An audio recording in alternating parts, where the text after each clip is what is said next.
Hello, Archie Dunlop here with Talking Astrology with Archie on Thursday, September the 12th, 2024. Today I want to talk about the Sun being square Jupiter, because today the Sun is square Jupiter, and I want to look at some examples of people with this aspect. And you can see some of them in the thumbnail. We've got Nicolas Maduro, who is president of Venezuela, and Benjamin Netanyahu. He's an old favourite. He's got Sun square Jupiter. And also Ayrton Senna, the racing driver who was killed in the 1994 San Marino Grand Prix. And I think his Sun square Jupiter really did seem to manifest in his life. And then there is Antonin Scalia, the former Supreme Court Justice, who was a conservative. He was an originalist, which suggests he has a particular view of how to interpret the American Constitution. And I'll be looking at a few other people with Sun square Jupiter. Then I do quickly want to look at the debate. As far as I can see, so far, people are saying that Kamala Harris won the debate, and I suppose that's not surprising. I didn't think she'd do too badly, because Venus was in mutual reception to Saturn, and yeah, I want to talk about that briefly, but I don't want to spend too much time on that. But first of all, I want to look at the astrology and the I Ching for today, which is Thursday, September the 12th, 2024. Now, just a reminder, if you like this video, I'd be very grateful if you were to indicate that you liked it. And if you're not subscribed and you liked this video, yeah, I'd be really happy if you were to subscribe. Okay, so let's see what's going on today. So this is the chart for Thursday, set for New York, and New York at noon. I've got Placidus house cusps there, which is kind of inappropriate. That sort of gives a wrong impression about the chart. It's supposed to be something very general. So let's get rid of the Placidus house cusps. So you can see, set for New York, that the moon is in Capricorn. I mean, it's quite far advanced into Capricorn. And that means that there's a big difference. The moon has been in Sagittarius, and now it's changed sign, and so we are feeling that Capricorn energy. We're becoming perhaps more materialistic, focusing on maybe self-interest. We do have to look after ourselves because perhaps no one else is going to, and this might not always give the right impression. It might seem that we're just too focused on material matters, but can one be too focused on material matters with Moon in Capricorn? I mean, we do live in an unstable world, and Moon in Capricorn really knows that, and Moon in Capricorn knows that we do need to address basic security matters. Now, the Moon does make a few aspects of note. So the moon, as you can see, is moving towards an opposition of Mars. Well, in fact, sorry, it's past the opposition of Mars.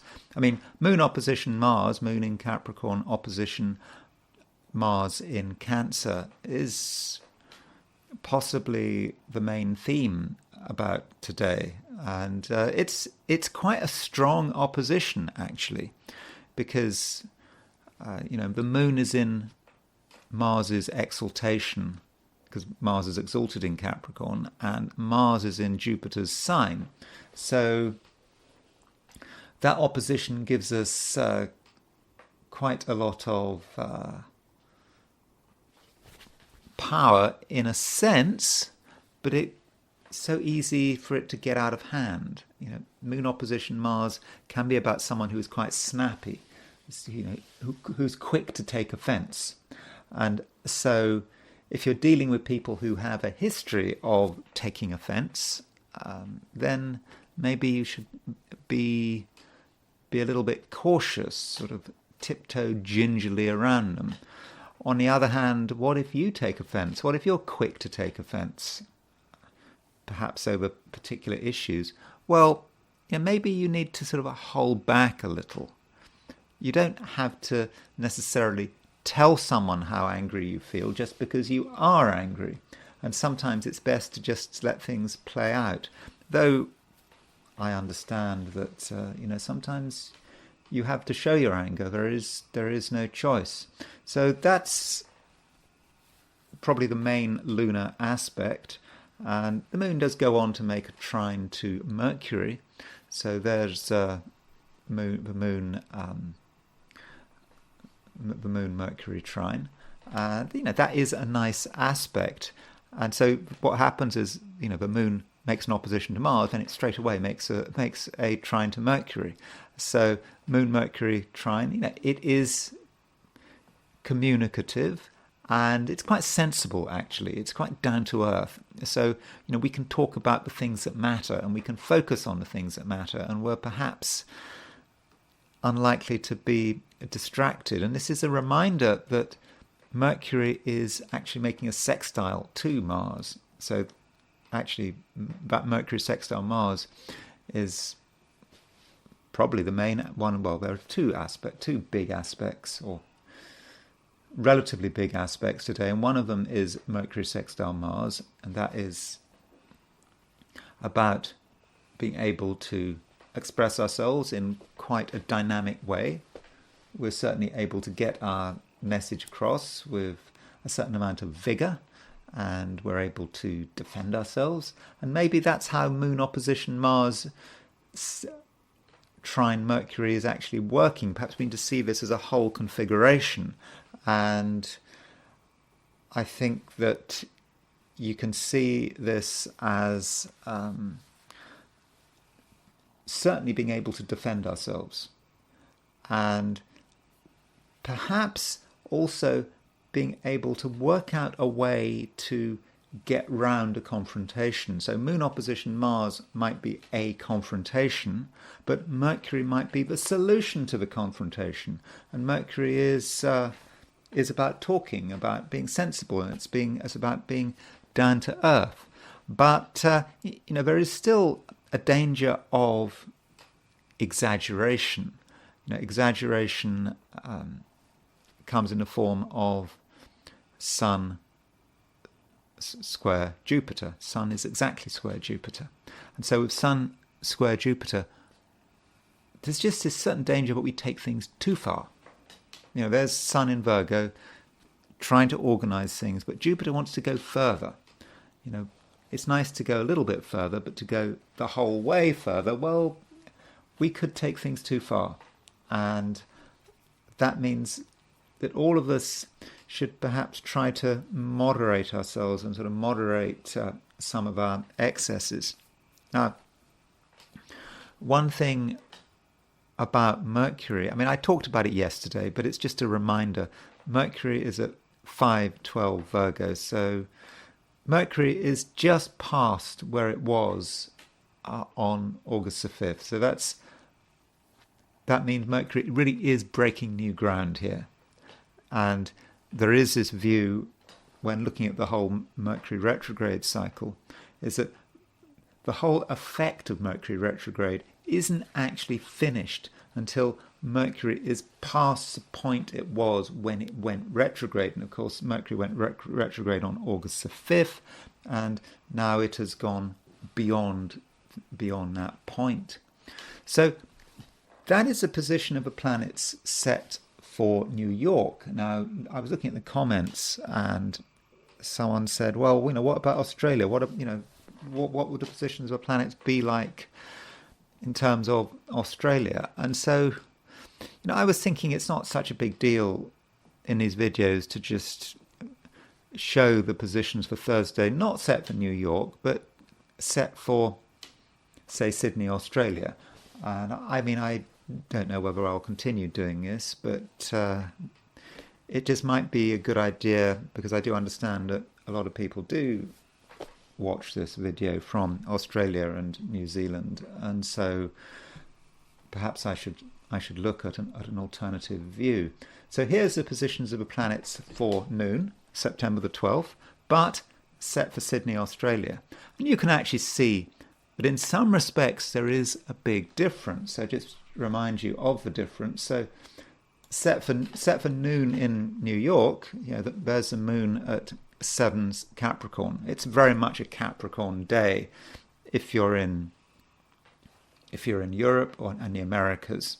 But if you're in Sydney, Australia, then it's a bit of a half and half day because the moon is in Sagittarius for the first part of the day, and so you get this aspect between the moon square Neptune, which you don't really get in the Americas. So if you are in Australia or New Zealand, the first part of the day is going to be quite fiery, quite Sagittarian, a lot of things you want to do. And then suddenly there might be a point where you start to sort of get sensible. You start to realize that you've got to focus on your priorities. And you perhaps move through that moon square Neptune in maybe at the beginning of the day, a certain sense of not quite sure what's going on, and then suddenly as the moon in Capricorn moves into Capricorn, there's a sudden focus there, really quite sharp focus. So there's a slightly different emphasis, and I think this is the problem of doing 12 sign readings for the day on a daily basis when I've got a relatively global audience. I know it's not a huge audience. I don't want to flatter myself, but there are big differences, especially when considering the moon between different parts of the globe. Okay, so before I look at the 12 signs, I want to consider the heliocentric positions. I'm going back to New York here. But so the heliocentric positions. So let's look at the heliocentric world. I mean, I don't consider the moon in heliocentric charts, so I don't think location is quite so important. And so heliocentrically, we've got Venus at 26. There's Venus at 26 Scorpio. It's still opposition, that Mars-Uranus conjunction. And I think that Venus is probably, now you can say Venus is, it's still opposition Uranus, but it's not as strong as it used to be. And it's now sort of moving towards a trine of Neptune. But still, there is scope here for being a little, how shall I put it, erratic, perhaps in one's affections, and falling out with people very quickly, maybe, but at the same time getting on with people suddenly. And this also links up with the fact that we've got Moon opposition Mars today, and that Moon-Mars opposition could be somewhat troublesome. People could be quick to get angry, and with Venus opposition Uranus, I think that is probably reflected there. And in fact, Uranus is on the Venus-Mars midpoint. So the Venus-Mars midpoint would be sort of 26 fixed signs. So heliocentrically, with Uranus on the Venus-Mars midpoint, then that might mean that it's about being attracted to people and being repulsed by people very quickly. Our affections can change, and that Venus-Mars combination can be about sexuality as well as charisma and what makes people attracted to each other. And what makes people attracted to each other one moment can change the next moment. So that's probably the main thing going on from a heliocentric view, though that Venus starting to make a trine to Neptune, that's making it a little bit easier. Venus opposition Uranus was very sort of tense and being very aware of differences. Now Venus moving towards a trine of Neptune is perhaps a little more relaxed. So yeah, so that's the heliocentric picture. And now I want to look at today from the perspective of the 12 signs. So these are my forecasts for the 12 signs for today, which is Thursday, September the 12th, 2024. Aries. Aries, the moon is now in Capricorn, or at least it's moving into Capricorn. And I think with the moon in Capricorn, you do have a great sense of why you're here and what you're trying to achieve.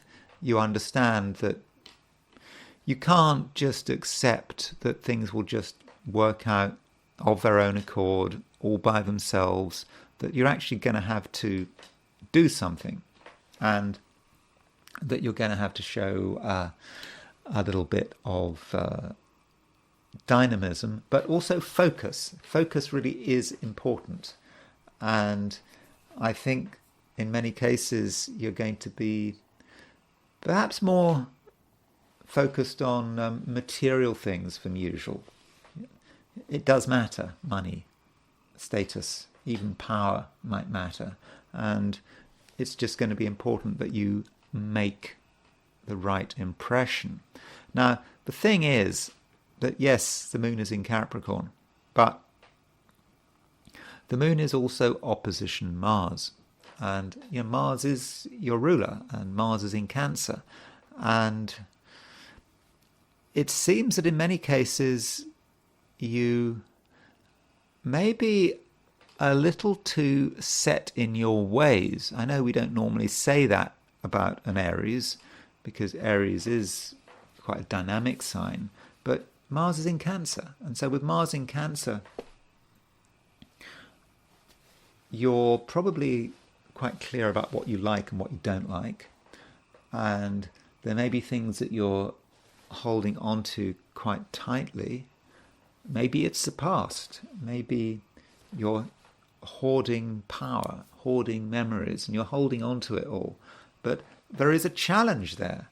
There is a challenge to project yourself, and projecting yourself as you feel it's necessary to do might entail conflict, and you may not get the support you're perhaps looking for, or you just may feel annoyed that you're being taken out of your sacred space. You've got your space, it matters to you, and when you're out of this space you just get tetchy and irritable.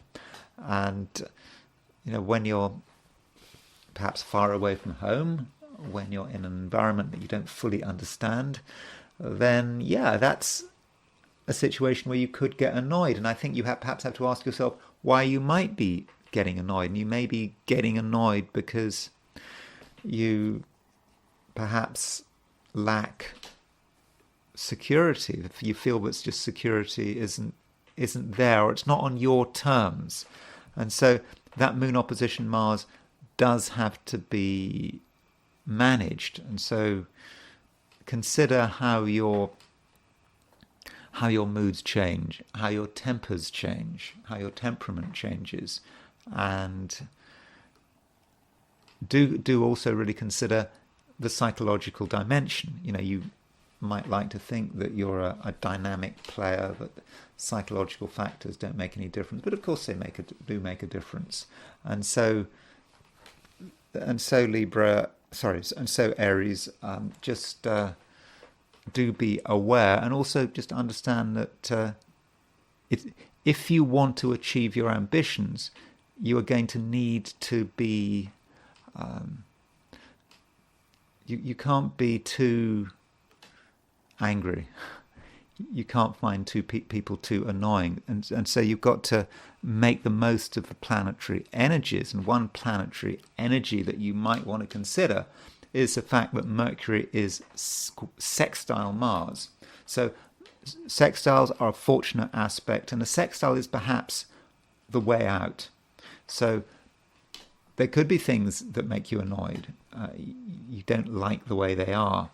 And with Mercury sextile Mars, the way out may be discussion. If someone is annoying you, someone is irritating you, or you disagree with them, then it doesn't have to always be like that. You can actually talk about the way you feel and perhaps come to some kind of resolution. And it works both ways. If you find that someone is annoyed with you, then try having a rational discussion. And I think that rational discussion could work out very well. Taurus. I suppose I have to point out that Venus is quite close to true black moon Lilith. In fact, it's very close if you're in Sydney, Australia, or if you're in Australia or New Zealand. It's even closer. But I think all of us, wherever we are starting. Well, Librans at least are starting to feel that.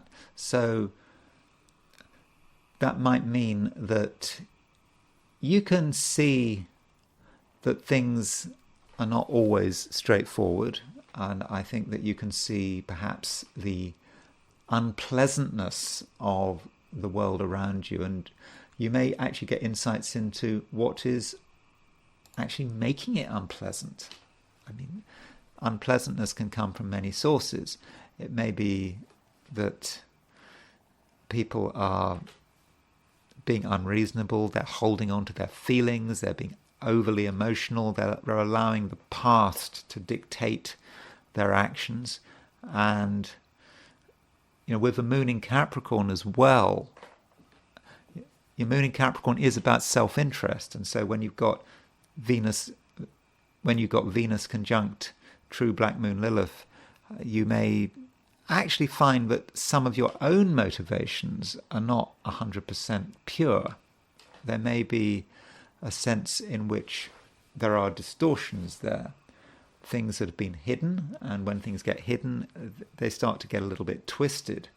So look at the way you feel and ask yourself how healthy those feelings are, because sometimes you may just be holding on to the past too much, or perhaps you're holding on to a way of doing things. You got used to being in a particular place, doing things in a particular way, and you take the view it's the way you've always done it, and may actually go right back to your childhood, and just a feeling that you don't want to compromise.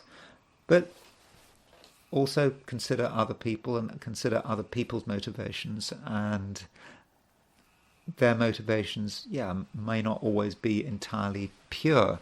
So that does need a little bit of care, that Venus conjunct black moon Lilith, and just try to shed light on things. The more light there is, the better it's going to be. And don't allow things to stay hidden, because when things stay hidden, they can start to sort of rot in the darkness. But I don't want to sort of dwell on the negatives. And today we do have a trine aspect between the moon and Mercury. And, it's a fortunate aspect, this moon-Mercury trine. It allows things to move. And from a Taurean perspective, it's particularly fortunate because you've got Mercury in Virgo, which is an earth sign. You've got the moon in Capricorn, an earth sign. And so both moon and Mercury are trining Taurus. And so that does give you a lift. It makes you feel that things are moving, and you're able to perhaps discuss what's on your mind, and be able to be fairly dynamic, but also be sensible. And so if you've got sensible ideas that you want to talk about, then now might be the time to air them. And so try to be logical and rational, and also open-minded. That can be an issue sometimes for Taurians, because Taurus is a fixed sign, and Taurians can be very focused on who they are, what their boundaries are, and they don't necessarily want to change things around too much. But if you're stuck in one place, you're really not going to make much in the way of progress. You may just be preoccupied by the past, and what's needed perhaps is a new approach, or being able to gather together new facts. And if you put all these facts together, like a jigsaw puzzle, you'll start to see a view of the world which is much broader, which gives you perspective. And today I think you really do need perspective.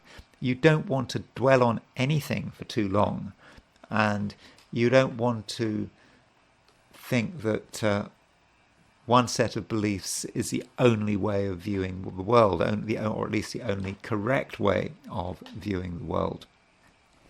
Now, as far as relationships are concerned, the moon is making an opposition to Mars, and that moon-Mars opposition could be troublesome, and Mars may represent another person, and that other person could be annoyed about something, or they may be as stubborn as you. I mean, Taurus is a stubborn sign, but other people can be just as stubborn as you. And so if Taurus has to interact with stubborn people, that could be a recipe for conflict. And so if you see conflict starting to brew, then what do you do about it? Well, I think in many respects the best thing to do is to sort of talk your way around the problem and use the power of conversation, and use the fact that there is this very nice moon trine Mercury going on. And however close-minded you yourself might feel deep down, I'm not saying you are close-minded, but just in case, you need to open things up with conversation, and it might just be about having a sense of humor.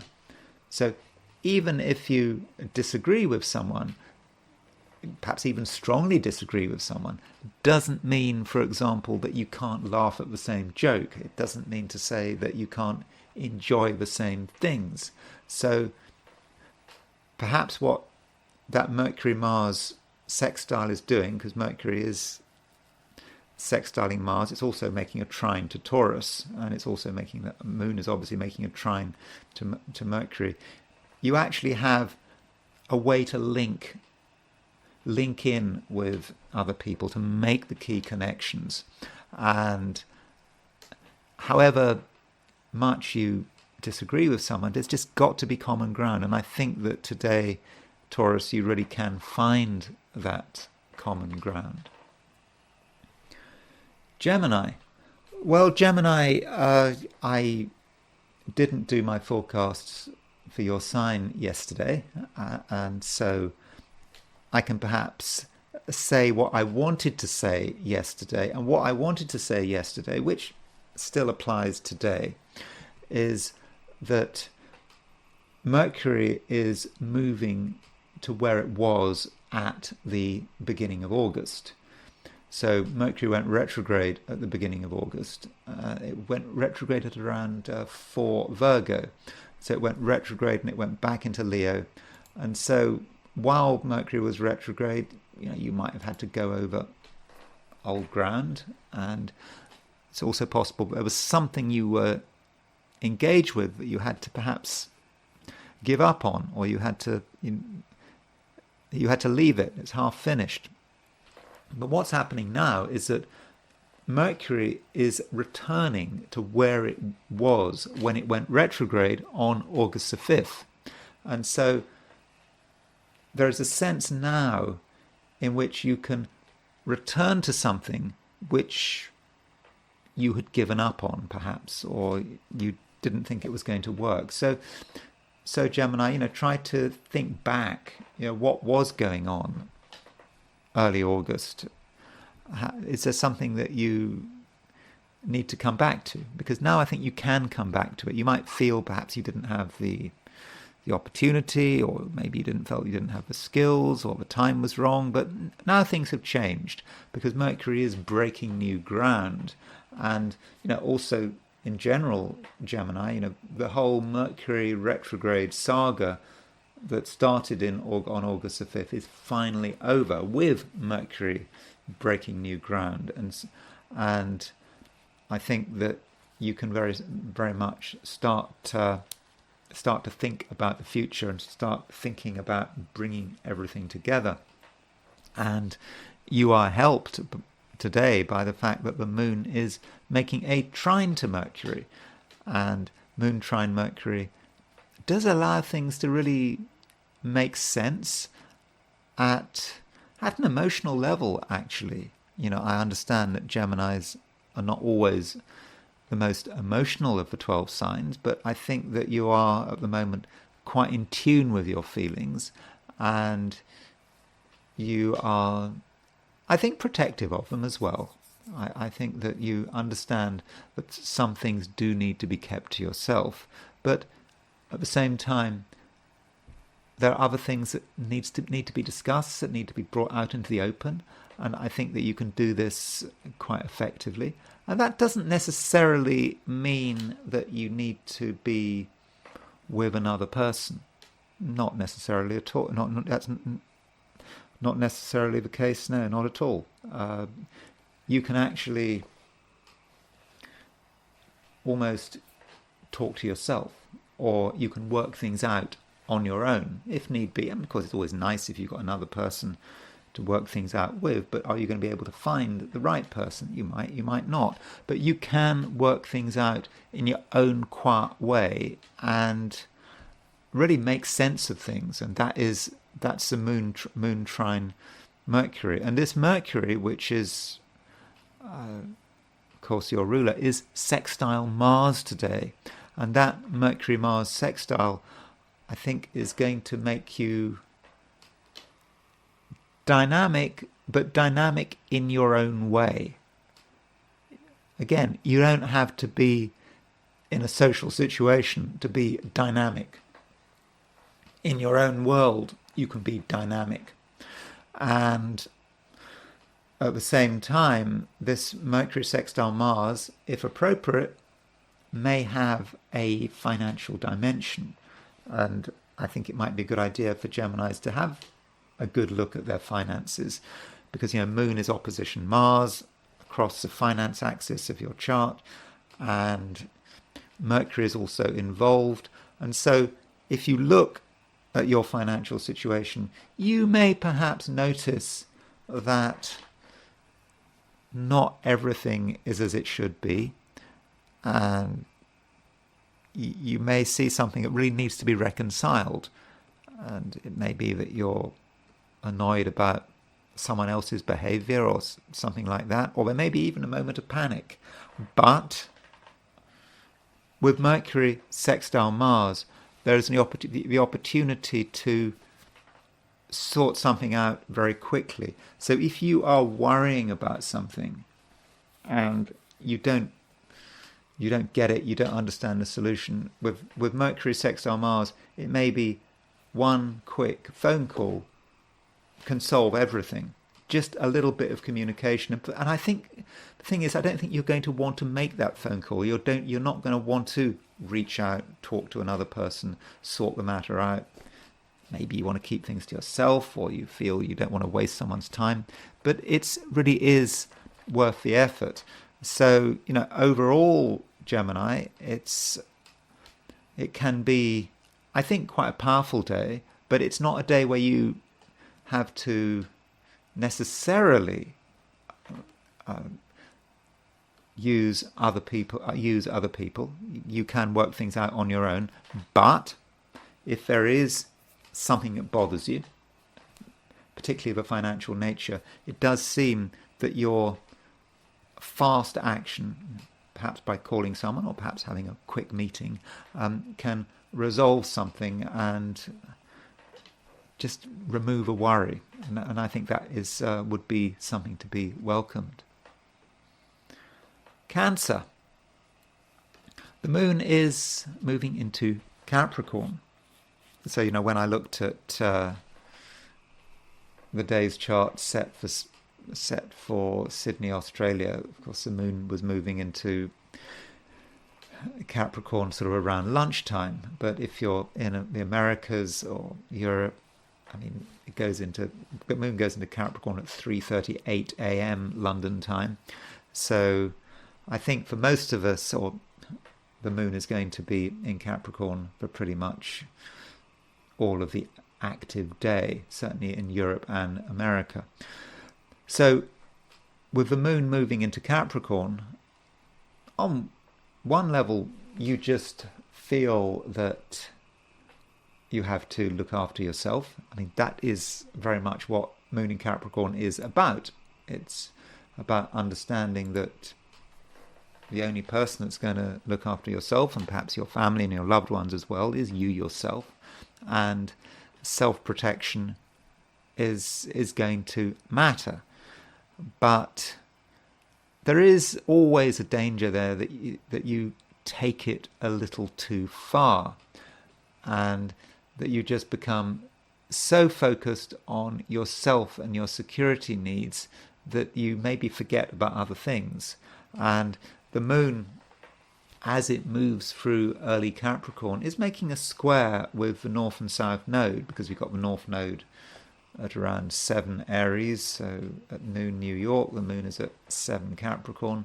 So with the moon square the nodal axis, there may be a danger that you become so focused on yourself and your own needs that you perhaps forget other responsibilities. For example, there is this responsibility to be seen and heard, to let people know what your opinions are, but you may be concerned that if you were too open, then there might be trouble.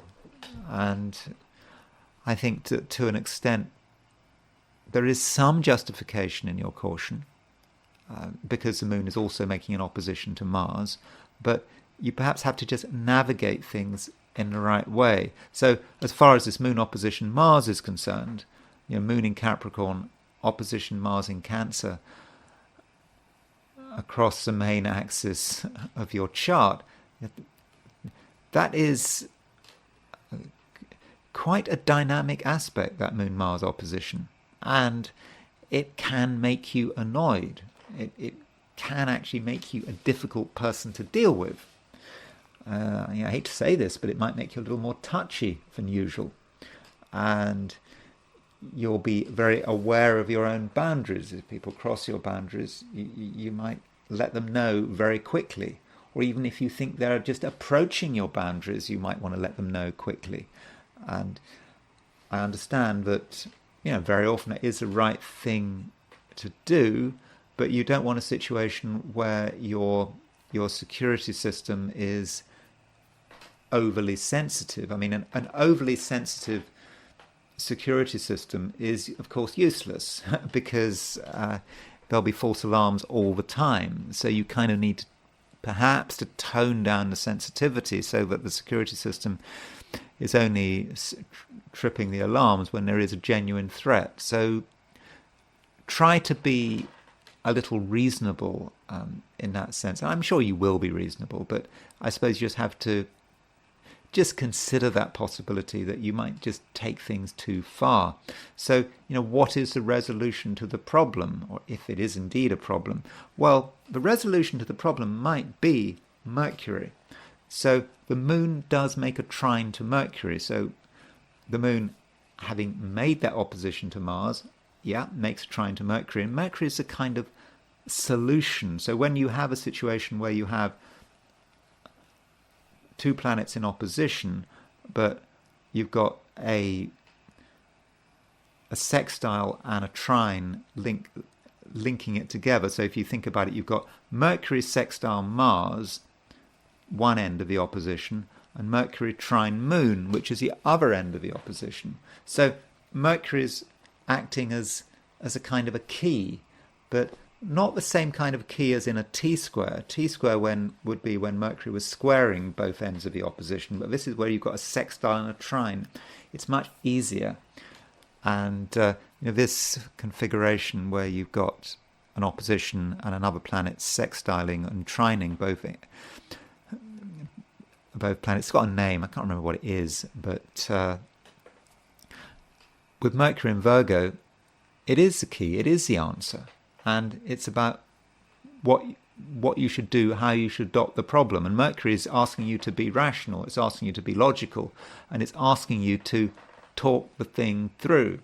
And sometimes Cancerians can just clam up. They don't want to talk. And they don't want to talk. There's no discussion, and nothing gets anywhere. This can be a Cancerian trait.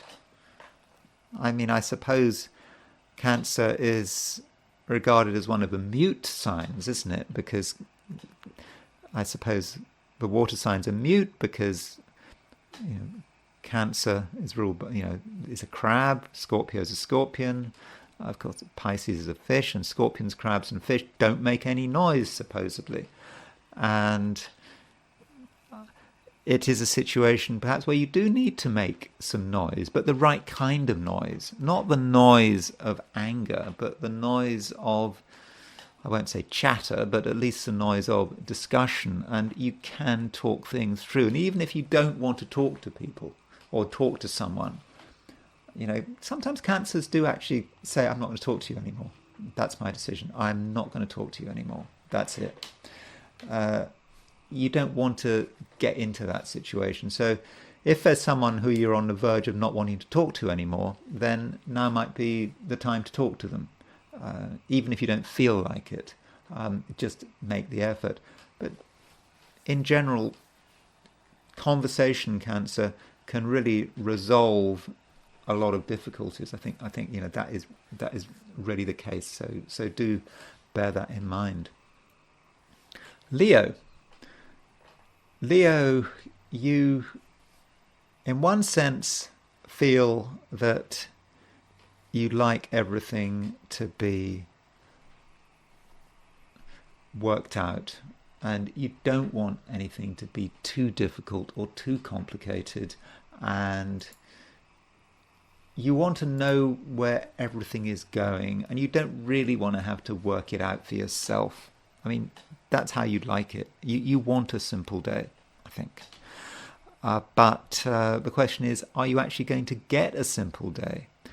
I think that the more simple you try to create your day, everything working according to a plan, perhaps the more difficult it might become. There just might be just irritations that just come from nowhere. And you weren't expecting them, you try to avoid them, but there are still things to annoy you. And the more you try to make things simple, the more annoyed you're going to be. And that means, Leo, that it would be perhaps a good idea if you could actually live with a certain amount of ambiguity. Some boundaries are not clear. Some boundaries are fuzzy. That's the way it is. There may not be any answers. It may be that some things are just in a permanent state of chaos. That's just their nature. So in that sense, don't get too annoyed. Though there is this moon opposition Mars, and I suppose I have to say with that moon opposition Mars, at its worst, it could have a negative impact on your health and well-being.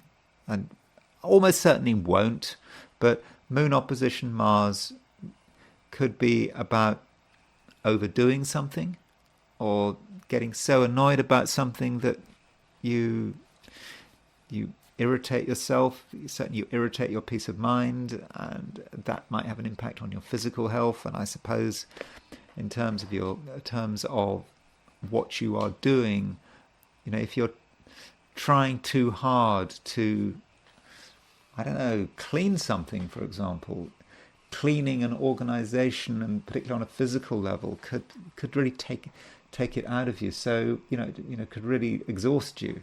So I would have said actually today, you might want to clean things. You might want things to be in the right place, but don't be too obsessive about it. Don't be too angry about it, because if you do, you could I don't know, you could strain your back, you could fall over or something. Just perhaps you need to just accept a certain amount of chaos and not feel an obligation to do things, because if you feel too much obligation and you start to become obsessive, and that obsessiveness becomes physical, then you could, I suppose, in theory, do yourself an injury.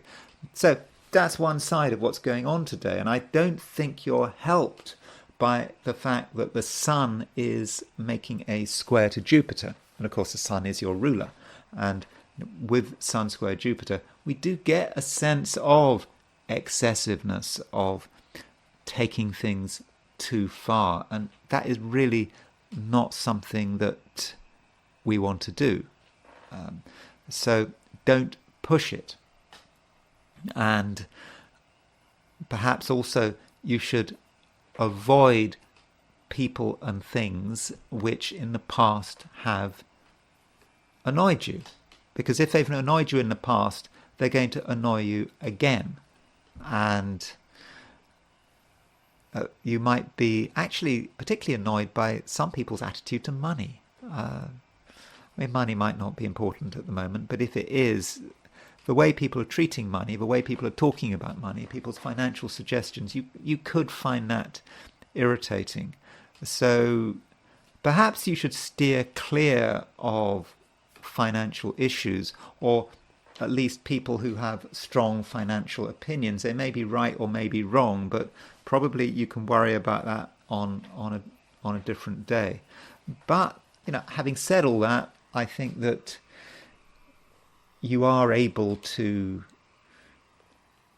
express yourself extremely well, and it's to do with the fact that there is a sextile aspect between Mercury and Mars, and you've got Mars in Cancer, and you have got Mercury in Virgo. So what is the sign between Mercury and Mars? Well, the sign between Mercury and Mars is Leo. So we could then say that the midpoint between Mercury, the direct midpoint between Mercury and Mars, is Leo. It's also the case, actually, that the Sun, which is your ruler, is 45 degrees from the midpoint between Mercury and Mars. So that really emphasizes the fact that we have Sun on the Mercury-Mars midpoint, whichever way you look at it. And that allows you to, I think, communicate with great power and great energy. And I think that if there's something bothering you, you'll be able to really express it. I mean, let me just tell you what Reinhold Ebertin says about Sun on the Mercury-Mars midpoint. I mean, don't just take it from me. Just give you an alternative view, so you're not just relying on my imaginings. So Reinhold Ebertin says about Sun on the Mercury-Mars midpoint, he says, Sun on the Mercury-Mars midpoint, manly and brave thinking. Now, the reason it's manly is because Ebertin is saying the Sun is a male planet. So, I mean, don't worry too much about that. Manly and brave thinking and acting, a positive or firm demeanour, determination, the ability to succeed or to make one's way in life, easy excitability, a love of quarrelling. So you get the picture? You are very determined, you're very focused. So let me just tell you what Vita says about it. So an alternative view of the Sun on the Mercury-Mars midpoint would be let's have a look. Mercury at Sun on the Mercury-Mars midpoint. He'll say something fairly similar to what Ebertin says, but he says, the voice, the language, quickly acting body, excited body. So you get the impression about what this aspect is about. It really does, I think, give you a boost. It's about mental energy, and it's about having a sense of purpose. But remember what Ebertin said, the love of quarrelling. Because Mercury-Mars is about quarrelling, potentially, because Mercury is about communication, Mars is about anger. You bring them together, so that could be angry communication. And then you put Sun on the Mercury-Mars midpoint, and you get this idea of you perhaps expressing your identity through argument. So that is a way in which this Mercury on the Sun-Mars midpoint can work. But I think it's actually, in the most cases, pretty positive, because I think that you're going to be able to stand up for yourself, and I think you'll have a clear sense of what you want to do and what you want to achieve. Virgo.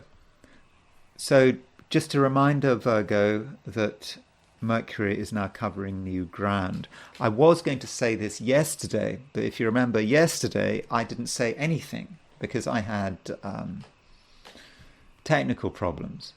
I made this recording and it was a flat line. You could hear I could hear myself really faintly because I'd got the recording volume down too low.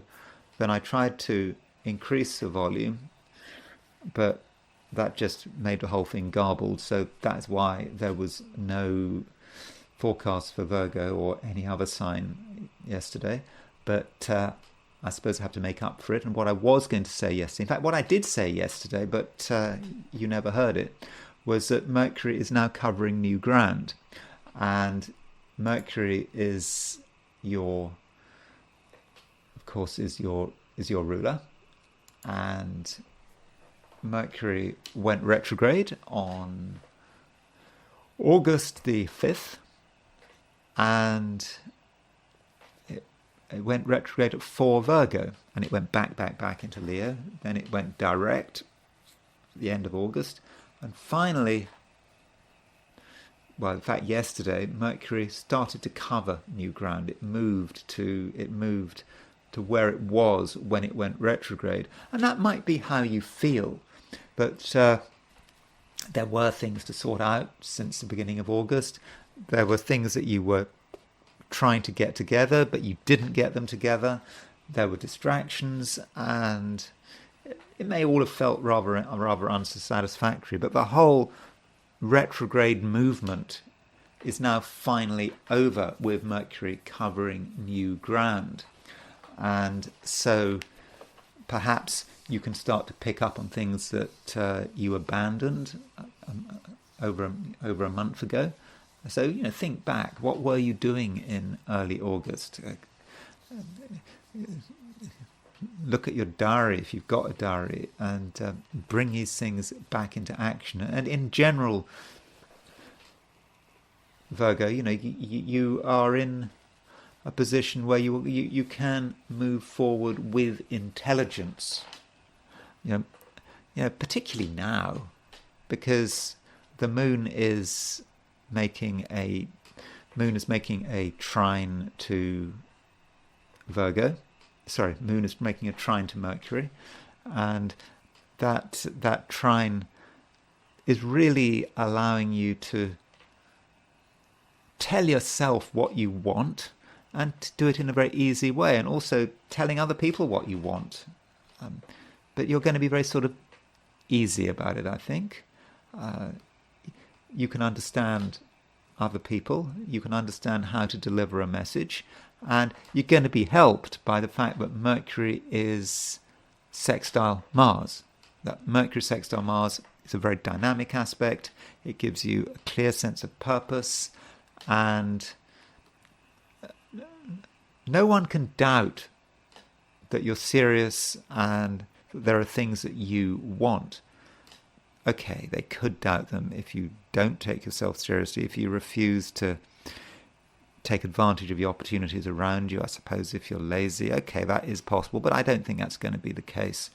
I think that you can make it very clear about who you are and where you're going, and I think that people are very much going to respect that. And you may also discover that some of the things that you enjoy can also be very useful. So there is not a dichotomy between doing what you like and doing what is useful. In fact, they're one and the same thing. And you can really show the world what you can do. And you don't have to put up with any criticism, really. Not really, but particularly if you explain yourself. That's important. Just explain yourself all the way along the line. Now, if, on the other hand, you were to not explain yourself, not tell people what you're doing, not make any attempt to justify your position, okay, there might be some issues here because the moon is making an opposition to Mars. So that moon-Mars opposition could be about you being at the receiving end of criticism, or perhaps your priorities being questioned. But that is only going to become a problem if people don't know what you're doing. But that would be unnecessary because Mercury is sextile Mars and the moon is trine Mercury. So as soon as you tell people what you're doing and why you're doing it, they'll say, oh, fine, obviously Virgo knows what they're doing. And I really do think that today, Virgo, you do know what you're doing. Libra, we shouldn't forget that Venus, your ruler, is in mutual reception by exaltation with Saturn. So that Venus-Saturn mutual reception of exaltation by exaltation does give your planet, your ruling planet, real strength. And it's better than that, because if you look at what's happening over the next few days, Venus is starting to make a trine to Jupiter. So you've got Venus in Libra starting to make a trine to Jupiter in Gemini, and Venus-Jupiter trines are really very fortunate. In some respects, you could argue it's the best aspect in the book. Trine is an easy aspect. It's fortunate, and it's happening, and it's getting stronger. Now, at the moment, they're about 3 degrees off, but as you move into the weekend, I think you're going to really start to feel that trine. And so the reason I'm bringing it up now is I just want you to take advantage of it. This is your time. Venus's position, in some respects, it doesn't get much better. Remembering that around September the 23rd, Venus does go into Scorpio, and Venus doesn't really function very well in Scorpio. I'll actually be talking about that in terms of the presidential election very soon, later on in this video. But Venus trine Jupiter is something to take advantage of, and I think you should be able to take advantage of it now. And it's also the fact that you've got Venus is in Libra, Jupiter is in Gemini, they're in air signs. This is a great aspect.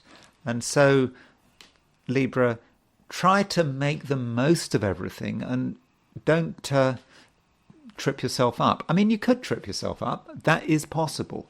I mean, today, for example, the moon is at opposition Mars. And if we look at moon opposition Mars in the worst light, we could say moon opposition Mars could be about a conflict. It might be about you getting distracted.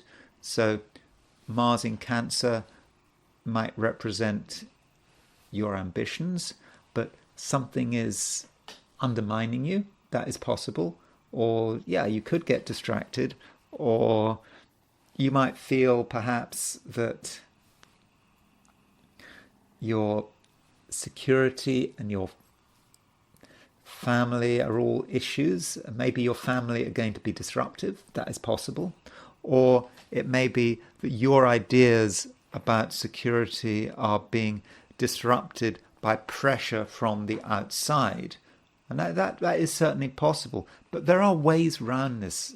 You shouldn't take things too seriously, and particularly you shouldn't take the negatives too seriously. I think it is a day, not just a day, but I think for the next few days, that you really do need to sort of focus on the positives.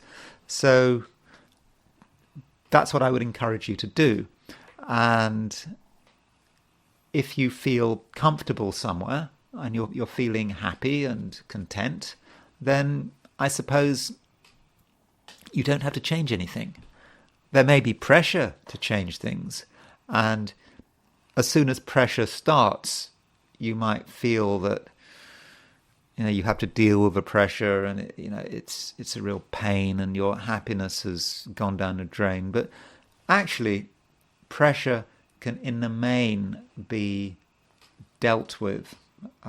So if you find yourself being pressured, even by an authority figure, it might be a member of your family, it could be someone at work, even if there's pressure, you can deal with it, I think, very easily. And you just have to perhaps talk around it in a very low profile way. You don't have to shout.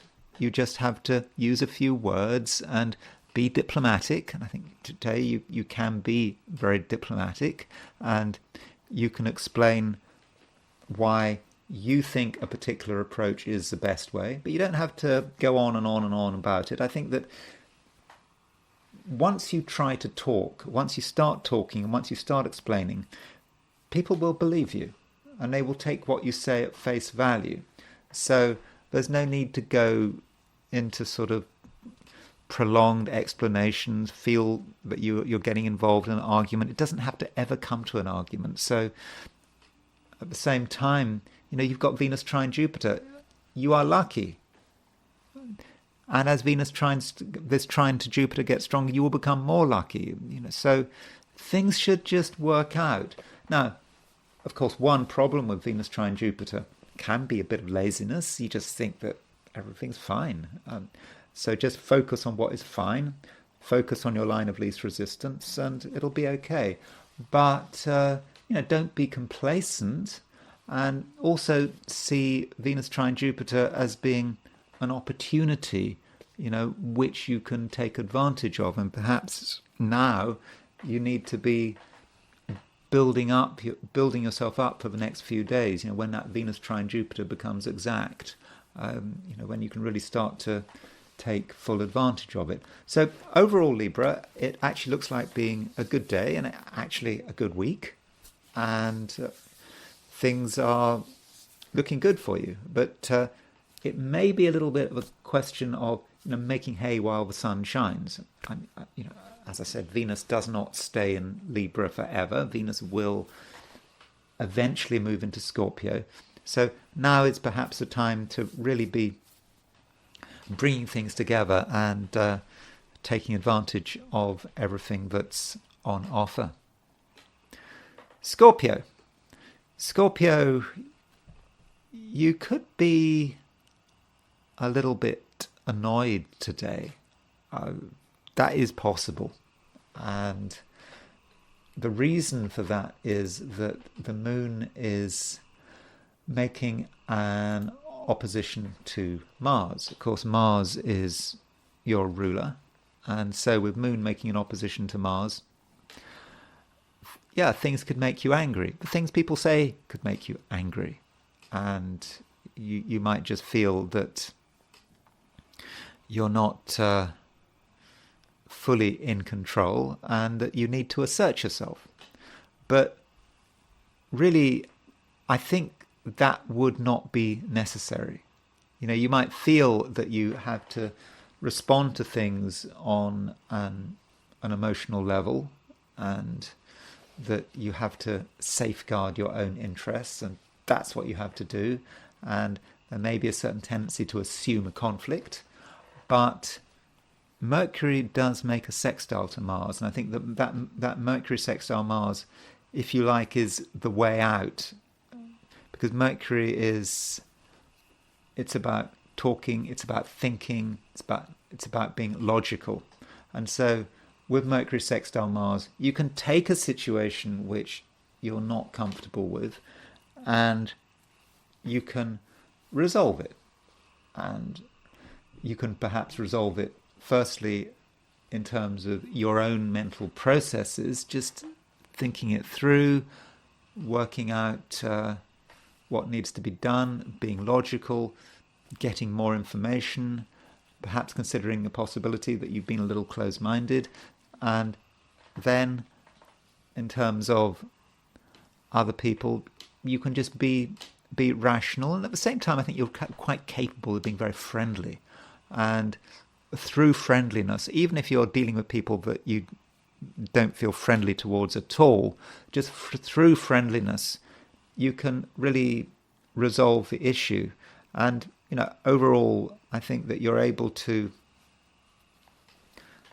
come over just very well.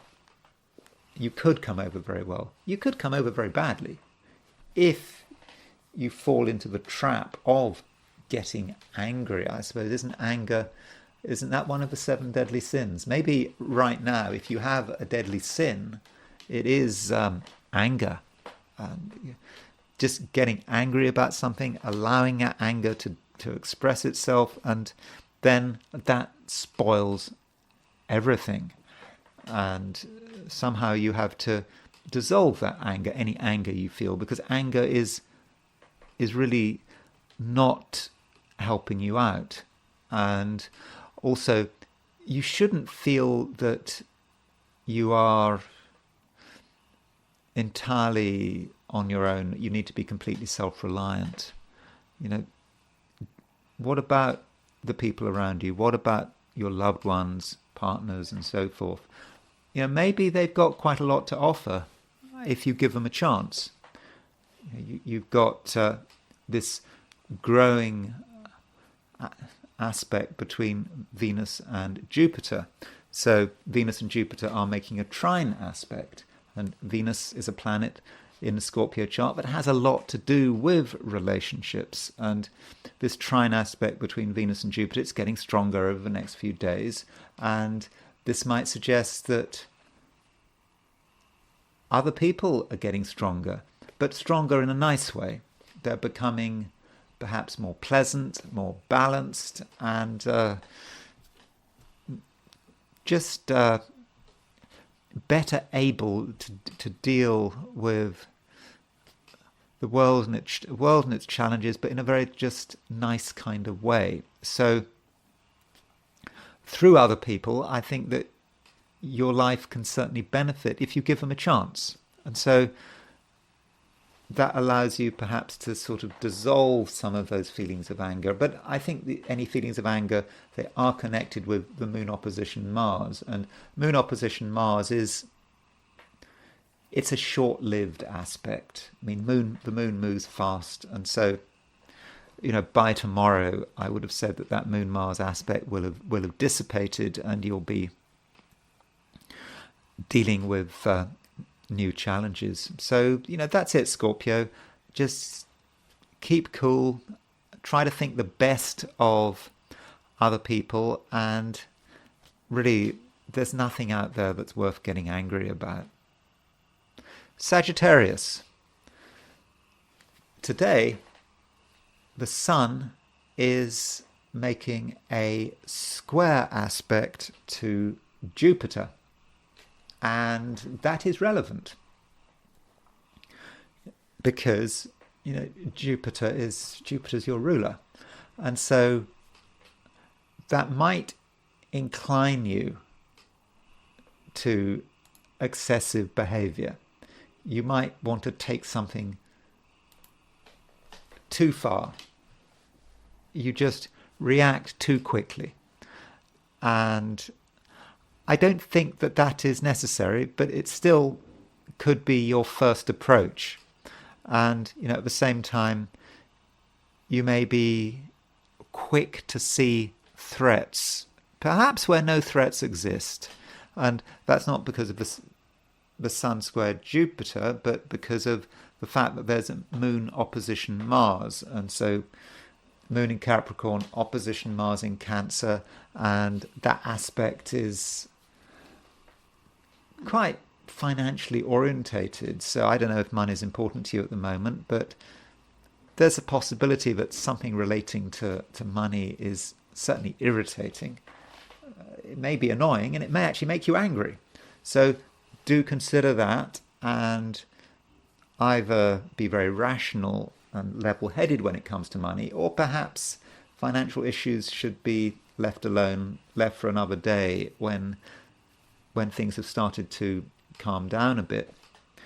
And going back to this Sun square Jupiter, I think your excessiveness may be maybe relate to a certain feeling that you just have to do something. There's something you want to do, and you want to show the world who you are.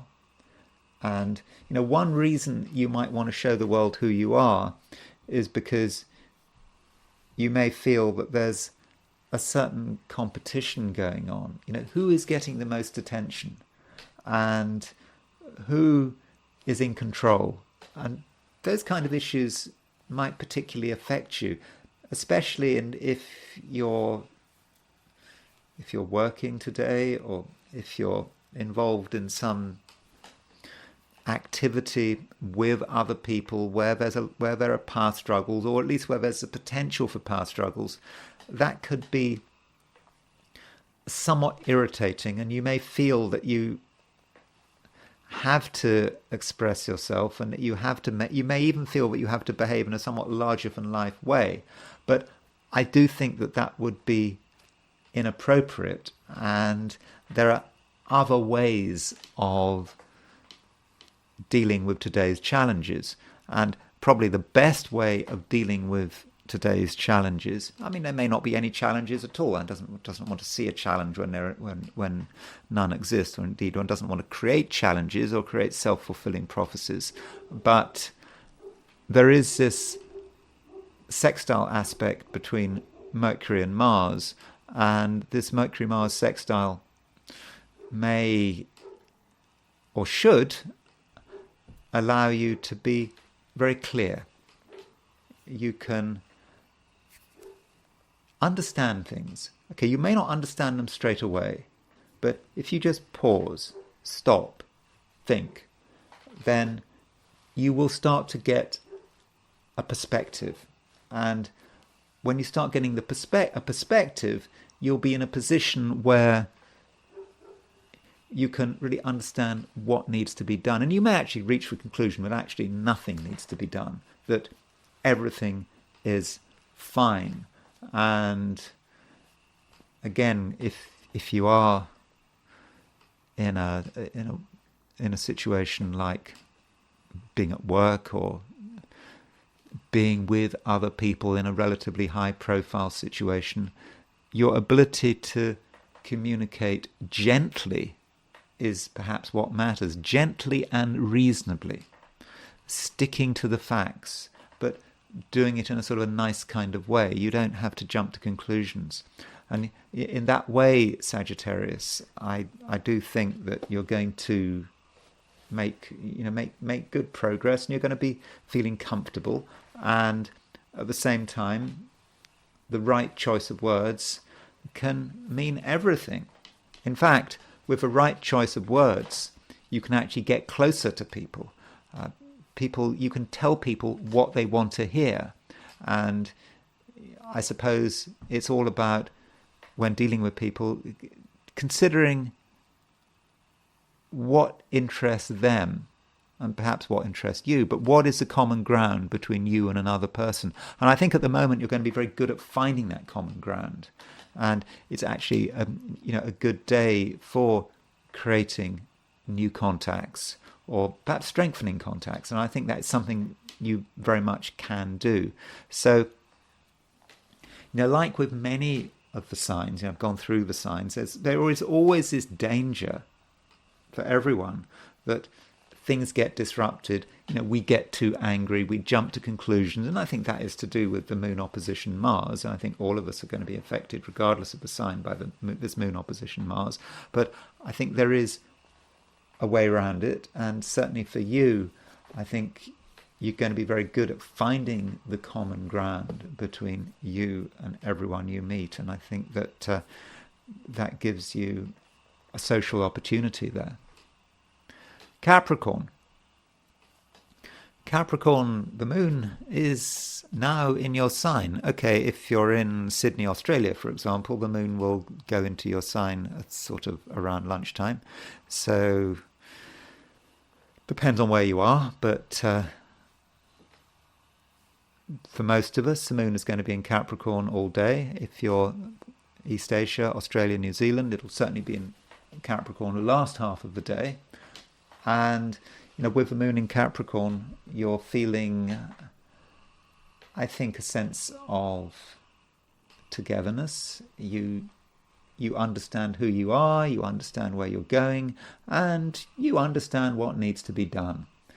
But that doesn't mean to say that everything is going to be smooth, because one aspect we have today is an opposition between the moon and Mars. So moon in Capricorn will be opposition Mars in Cancer.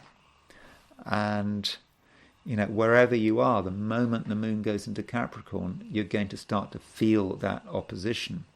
And that moon-Mars opposition may make it clear to you that your priorities and other people's priorities are different. And I think you will get a sense of your own separateness and how you are different from the rest of the world. And that perhaps, how perhaps your path ahead in some respects may be a lonely path. Lonely in the sense that you can't share it. And we all have our own individual paths that can't be shared. No one's destiny is exactly the same. And you do have to do things your own way, up to a point. Yet that moon opposition Mars is a reminder that there may be a clash here. There may be a disagreement. Two priorities may not be able to occupy the same space. And so perhaps part of the challenge is, how best to assert yourself. Now, Moon-Mars opposition seems to hint at just an outright argument. You believe this, someone else believes that, and there's just no way that you can get around it. But I don't think that's necessarily the case, because this Moon-Mars opposition is not quite as problematic as it seems, because the moon is in Mars's exaltation. Mars is exalted in Capricorn, and Mars is in the moon's sign. So there is a sort of a relationship between moon and Mars. And that does indicate to me that if you are involved in a situation where there seems to be no compromise, it's either you give in or gives in, or someone else gives in. There seems to be a sympathy that can be found somewhere along the line. And you're further helped by the fact we've got another mutual reception by exaltation. And that mutual reception by exaltation is between Venus and Saturn. So Saturn is your ruler. It's in mutual reception by exaltation with Venus.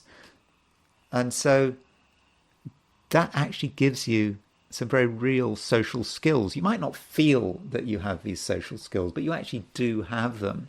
And what's really useful is the fact that the moon is making a trine to Mercury, and Mercury is making a sextile to Mars. And so, if you like, that is the resolution. And what you have to do, Capricorn, is get some distance. you need to see things in perspective. If you look at a problem really close up, you're not going to be able to work it out. But if you look at it from the viewpoint of, I don't know, you look at it sort of 100 yards away, it looks completely different. It actually starts to look rather trivial. You know, I think that the thing I like to look at sometimes when you see a sort of an anthill, and these ants just so busy building this thing and taking the whole thing so seriously. And I kind of regard anthills as a sort of a model for humanity. And humans, you know, we take ourselves so seriously, don't we? And if we were looking at humans from a perspective of, you know, some being which is beyond humans, can just see the whole thing in perspective. All these humans trying to be successful, trying to get on with their lives. It's just like these ants. And I suppose you could say the same for wars. You get these two anthills, these two ants battling it out, and it kind of seems so meaningless, doesn't it? But perspective does help. And perhaps that's how we need to see some of these struggles. You know, we can see us just like being ants, just in an anthill, living out our short lives. And you getting this perspective, getting some distance, you start to see things as they really are. And you perhaps realize that just some things are just not worth bothering with. You can almost make light of them. I mean, I know that Capricorn is a serious sign and you don't like to make light of things, but by making light of things, by seeing things in perspective, you may just start to realize that a conflict, what you thought was a conflict, is really nothing. It's just a storm in a teacup. And by getting some distance, you're also giving yourself maturity. And I think that is something that people will, in the end, really appreciate. Aquarius, you possibly feel that you've got better things to do than to just get involved with the world and its problems. And you may then be trying to cultivate an approach of some detachment. And it's always nice to be detached, but how real is it? You know, we try, many of us try our hardest to be detached, but in practice it really is very difficult. And you know, the problem might be that, try as you might, there are still things that annoy you. They're irritating. And you just can't help it. You just can't help but to be annoyed.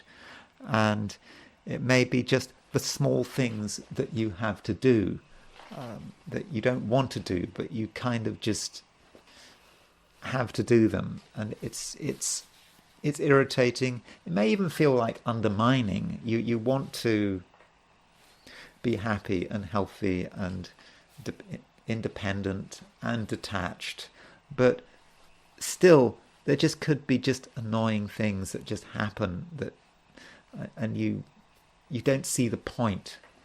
And what you need is some kind of perspective, I think. The perspective would be, for example, of Mercury making a sextile to Mars. So Mercury does make a sextile to Mars, and I think that could have an impact on you. It allows you to look at something that's annoying and perhaps to talk around it, or to think around it, and to see it from another perspective. And once you start to see it in another perspective, it just doesn't seem quite so difficult. Though, as far as other people are concerned, we can't deny the fact that the Sun is making a square to Jupiter, and that Sun square Jupiter may relate to some of the people in your life, because the Sun is ruler of Leo, which is your 7th house, which is, or at least the opposite sign from Aquarius in the jargon, the 7th house, and it often is connected with relationships. And the Sun is square Jupiter, and Jupiter is quite an excessive aspect, and it just might occur to you that some people are behaving in a quite excessive way, and before you rush to judgment, you should perhaps understand what this excessiveness is actually about. You know, some people just want to enjoy themselves. That's the way it is, and enjoyment cannot be fully defined. You know, different people enjoy different things, and just because you have complete contempt for the way another person is enjoying themselves doesn't mean that their enjoyment is in some way invalid. And so maybe that Sun square Jupiter is encouraging you to be tolerant, or rather you should respond to the Sun square Jupiter aspect by being tolerant, or perhaps trying to understand why people are doing what they're doing. So that is certainly one approach. But you know, it may be that you are being challenged in a bit of a way. In some ways, you may be challenged to look at something that doesn't seem to be enjoyable, but perhaps it's not enjoyable because you've never tried it. And if something is not dangerous and not destructive, not injurious to your health, maybe you should try it. Perhaps you're being a little too narrow-minded, and so you could actually potentially enjoy what another person enjoys, even if you think that's impossible. But so, you know, you could give it a go.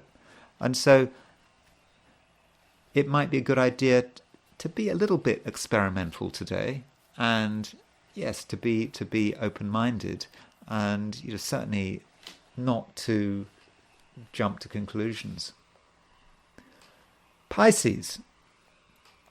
Today, the Sun makes a square to Jupiter, and that is relevant to you. I mean, I was just talking to Aquarius, and I mentioned the Sun square Jupiter, and the Sun square Jupiter is important to Pisces because obviously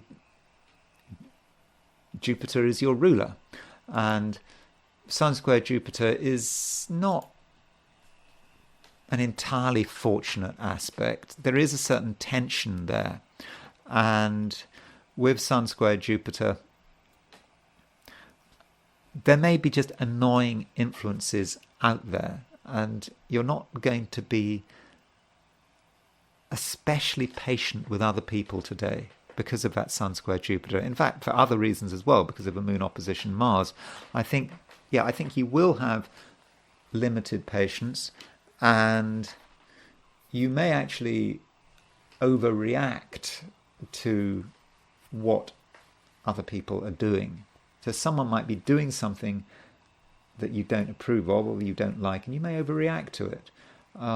Or you may rush to conclusions which are not necessarily particularly reasonable. So it is important that you are open-minded. You know, especially now, it's not just the fact that you've got Sun square Jupiter, you've got the moon moving through Capricorn. And so with the moon moving through Capricorn, you know, from a Piscean perspective, Capricorn is quite a sociable sign, and so it's perhaps difficult to get away from the crowd, the group, your friends, whatever it is. It's difficult to get away from them, and at the same time, once you start to look at group dynamics, there's just scope to get annoyed here because the moon is making an opposition to Mars. It may just feel that other people's creative self-expression and your creative self-expression are not going in the same direction. They may even be at odds with one another. And so maybe, Pisces, what you need to do is you need to be, you know, quite tolerant and just accept that there are different ways of doing things, and to think of right and wrong may simply be, you know, inappropriate. And I don't think anger is going to get you anywhere. though there is a sense in which Pisceans might rush to judgment, indeed rush to action. I think that could happen, but I don't think rushing to action is an especially good idea at the moment. And yes, that Sun square Jupiter can be excessive, but you don't want to be excessive. Excessive behavior is going to get you nowhere. You need to be very, very calm about it, and let everyone explain themselves. Everyone has got a reason. There's a reason for everything. You're not the only person that has reasons. Other people have reasons. Other people can explain themselves, and you perhaps need to listen to those explanations because they could be quite enlightening. And those are my forecasts for the 12 signs. And I now want to look at the I Ching. So, I asked the question, what is Thursday going to be like for those watching the I Ching section of this video? And the first hexagram I got was hexagram number 25, innocence. And this hexagram reminds us that if we want something, we ideally shouldn't want it. If you really want something, you often don't get it because I suppose you're thinking about it so much that there's no space for it to manifest. So, I'm not a big fan of positive thinking. I mean, maybe if you're an extrovert, positive thinking works very well. But the problem with positive thinking is that you are thinking about what you want. You have this whole idea about affirmations, and you've got to really concentrate on what you want, and then you will get it. Having a picture of your house in the sun and your fast cars and your all the luxuries you want, and just holding on to that picture, looking at that picture will in some way make it manifest. Well, I don't buy that. I think that kind of approach can actually make it less likely you get what you want. And with innocence, we need to let go. We should not be wanting anything, because if we want nothing, if we perhaps give up on things, or rather give up on achieving things, then there is actually some chance of them actually being able to manifest. So that's a broad picture with this hexagram, innocence. But there is a moving line, and the third line from the bottom moves, and this creates a complicated situation. So innocence is certainly a good state to be in. Not wanting anything, not expecting anything. We'll see what turns up, and not worrying too much about the future. But the third line moving, it talks about a cow.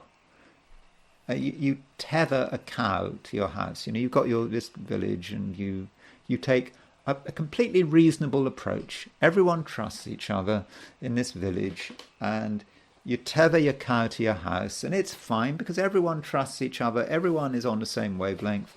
It's like, I suppose, people think, in the old days, people could leave their doors open and there'd be no problems and all that kind of thing.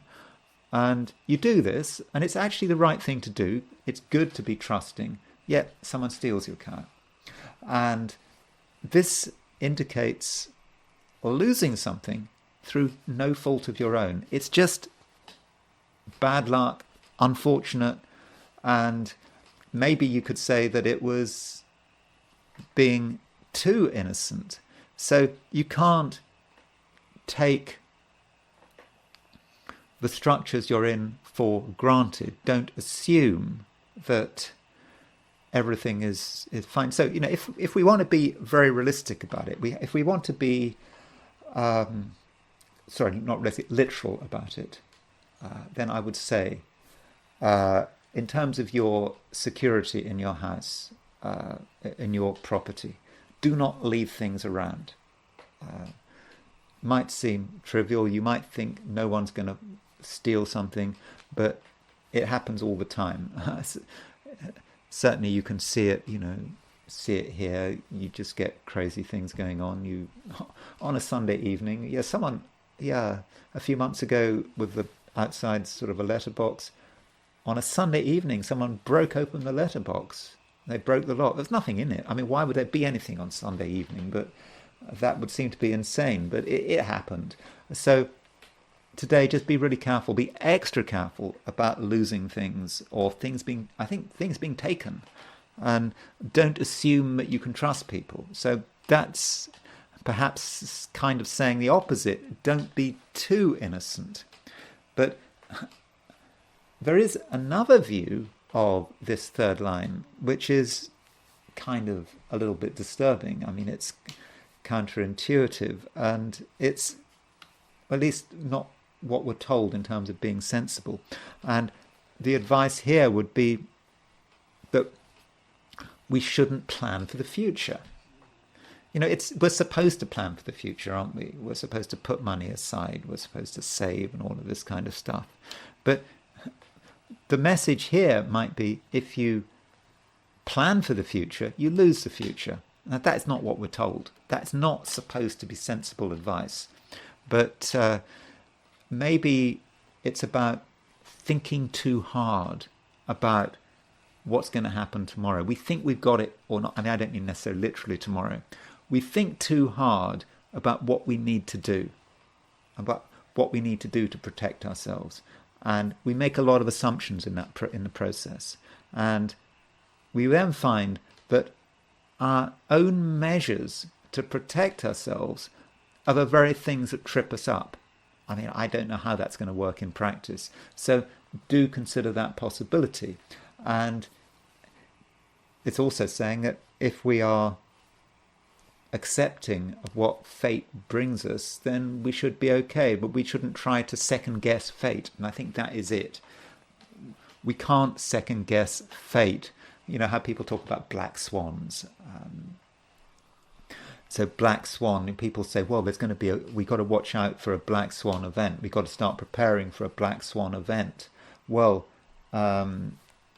if in terms of my understanding of, was it Nassim Taleb, who wrote a book about black swans, and another book he wrote called The Fooled by Randomness. But as far as I understand it, a black swan event is actually something you can't predict. If you think you know what a black swan event actually is, then it's no longer a black swan event. It's something that comes out of the blue that cannot be predicted, and its nature cannot be predicted. And so what we perhaps should not be doing is trying to second guess fate in terms of how fate is going to work. We just generally have to be careful, and I suppose using a financial term, I suppose they'd say we have to be hedged, don't you? I'm not giving financial advice there, but things can happen in a way we don't expect, and we certainly shouldn't leave our cow tethered just in the street because someone could steal it. It could be a wheelbarrow, it could be a lawnmower. It's just something you leave in an accessible way could be taken. So it's a little bit difficult, this hexagram, but we do have a moving line, and it does move to a different hexagram, and a very different hexagram in a way. It moves to 13 with others, and the message is that perhaps if we want to avoid the negative consequences of the future, we need to perhaps be with other people. Other people can help. I don't know, if you're talking about crime, I don't know, you think about neighbourhood watch schemes or something like that. Other people can protect each other. I think that's how I would see it. So, whatever things that could go wrong could be helped with other people's help. And it seems that in the end, if you try to work things out on your own, and you're really trying to work it out on your own and trying to come up with your own solutions, those solutions might not actually be any good. But with others, you can come to the right solutions, and through perhaps collective action, you can indeed cross the great river, which is, of course, in I Ching speak, crossing a great river is about trying to accomplish something big, making a big change. And I think that big change can be made, provided it is with others. And now I want to quickly look at the debate, which was on the 10th. I mean, I've looked at the debate before, so I don't want to spend too much time on it. So I just want to go back to the debate chart, Kamala and Donald. So, you may have different views of the debate, but just looking at what people say, the general consensus seems to be that Kamala won. In terms of the betting markets, the odds on a Kamala victory have increased. I mean, not dramatically, but that happened. Also notice that at the time of the debate, just as the debate started, the price of Bitcoin not collapsed, but it went down substantially. And of course, there is a perception that Bitcoin is, that the Democrats hate Bitcoin. That the SEC, it was at the Securities and Exchange Commission, are really out to get Bitcoin. And on the other hand, Trump has become, even though he wasn't originally Bitcoin friendly, but he seems to be much more supportive of Bitcoin, even talking about the United States having a reserve of Bitcoin. And I've seen now that someone was saying that if Kamala wins in November, the expectation is that Bitcoin could go down to $30,000, but if Donald wins, it could go to $90,000. By the end of the year, I think. I'm not making any forecast predictions here or anything. I'm just relaying what I've heard. So, to cut a long story short, it does seem that the general view seems to be that she won the debate. But that's just my view. Not even my view from watching the debate. It's just what people said. So, why would that be the case? And I didn't think that she would do too badly. So this was a chart for the beginning of the debate. 9 p.m. Philadelphia, and Taurus rising. And the thing about this debate, firstly, is you could say, and this is not something I looked at, you could say that the ascendant and the descendant represent the two conflicting parties. And you could say, well, we know that Kamala is obviously a woman, so you've got Taurus rising, she's Venus. Trump is Mars, and so he's sort of Mars in Cancer. And so who's in a stronger position, Venus or Mars? Well, clearly, Venus is in a stronger position than Mars. Venus, maybe in the sixth house conjunct with South Node, but Venus is in mutual reception to Saturn. And that mutual reception to Saturn, I think, is really very important, and it probably helps the fact that the moon is separating from a sextile of Venus, but I mean there's a good relationship between the moon and Venus here. You could say that the moon is the people. I mean, the moon eventually makes a opposition to Jupiter, but that sort of happens later. But the moon sextile Venus is certainly useful. But the mutual reception between Venus and Saturn, Venus is the woman, Venus is Kamala, and Saturn is everything that helps her out. The mutual reception by exaltation. It has been said, for example, that in terms of fact-checking, that the ABC were biased, that they fact-checked some of Donald's statements and called them out as lies, but they didn't fact-check Kamala's statements. They didn't call them out. She did say some stuff that was untrue as well. But there's a general perception that the debate was very biased. It doesn't matter. I mean, that's not the point. Everything is biased. I'm not making any great criticism there. The point is she won. At least that's what people are saying. And that's it. We don't want to don't need to overanalyze that. But for whatever reason, Venus was helped by Saturn because Venus was in mutual reception with Saturn. Saturn might be, you could say, I don't know, mainstream media, whatever. Saturn is also the Democrats. I did a video a couple of days ago where I said that Democrats are ruled by Saturn and the Republicans are ruled by Jupiter. And so Saturn is in a much better, stronger position than Jupiter. Jupiter is in its detriment in Gemini, whereas Saturn is in mutual reception with Venus. So that helps the Democrats and it helps Kamala. And I did say, when I looked at this debate the last time, I said that Kamala would be protected by this mutual reception between Venus and Saturn. So that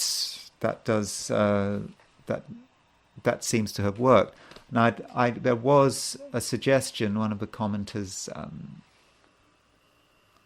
Greg said that in terms of Donald's chart, he pointed out that. Let me just show you what he pointed out. Here's Trump's chart.